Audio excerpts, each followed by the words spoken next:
Georgia has some of the worst laws in the nation when it comes to ballot access, or the opportunity for third-party and independent candidates to get on the ballot. In part one of this Like It or Not, we talked about the struggle of third-party candidates gaining access to Georgia's ballot.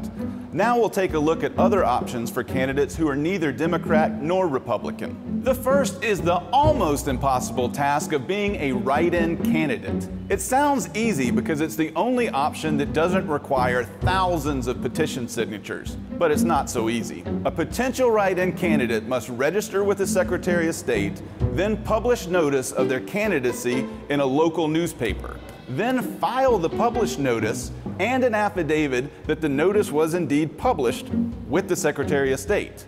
Fairly simple so far, but here comes the hard part. The candidate must raise enough money for a statewide race to convince millions of people not only to vote for them, but to spell their name right on the ballot when they do. That's such an insurmountable task, no one has done it in Georgia history.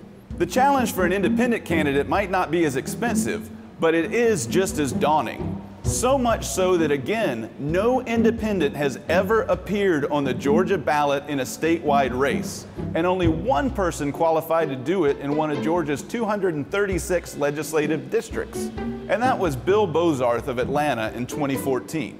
So does anyone want to help get an independent candidate on the ballot in Georgia? Oh, this is great! Thank you all so much for volunteering. Here's all we have to do. Collect signatures on this specific form in this specific format, no exceptions. Each county has its own form, all 159 of them. You've got to swear that each signature is for a person who is legally eligible and registered to vote by penalty of law. You must sign an affidavit on the back of each form in the presence of a notary. How convenient, because it's only a few hundred. Once the first voter signs the petition, we only have 180 days to get the last signature. And finally, we've got to get signatures from 1% of the eligible voters, meaning more than 54,000 voters. But just imagine, when we're done, you could be elected governor. So now you know how hard it is for an independent candidate to get on the ballot in Georgia. Like it or not, the Democrats and Republicans have been very skilled at setting the bar so high that you don't have a lot of choices on your general election ballot.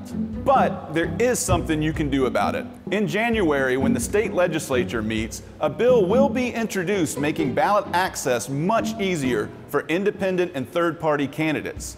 So ask your state senator and representative to support easier ballot access, whether they like it or not. So now it's time to please the lawyers with this disclaimer. The opinion in this piece is mine and mine alone, and not the opinion of Fox 5 or its staff. But I would like to know your opinion. So tell us if you like it or not, and who knows, I may respond to you on Fox 5.